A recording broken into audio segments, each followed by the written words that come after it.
মেহেরপুরের গাংনী উপজেলার পুরাতন মঠমুড়া গ্রামে ফুটবল খেলার সময় বজ্রপাতে আলী হোসেন নামের দশম শ্রেণীর এক শিক্ষার্থীর মৃত্যু হয়েছে। বুধবার বিকেল 3:30টার সময় এ ঘটনা ঘটে। নিহত আলী হোসেন মেহেরপুরের গাংনী উপজেলার পুরাতন মঠমুড়া গ্রামের প্রবাসী ইউনুস আলীর ছেলে। স্থানীয় সূত্রে জানা যায়, শিক্ষার্থী আলী হোসেন বৃষ্টির সময় বাড়ির পাশের একটি খেলার মাঠে বন্ধুদের সঙ্গে ফুটবল খেলছিল।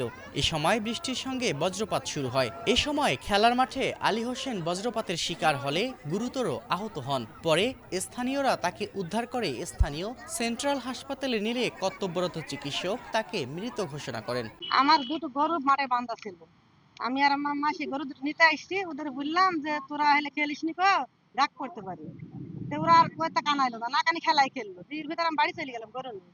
যাই গোসল করে আসি, চুল মুছছি, এর ভিতরে ডাকটা পড়লো। পড়ার সাথে সাথে বলতে ছেলে মরে গেল। দৌড় মারে আইসি, সব তুলে নিয়ে হসপিটালে যাই মারা গেল।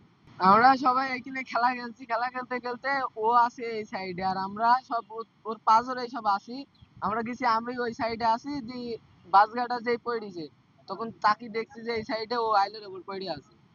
তখন আমি আর আমরা সবাই মিলে আসলাম, রাস্তায় তুলে নিয়ে গেলাম, নিয়ে যাই আর দেখিনি ভ্যানে তুলে চলে গেছে।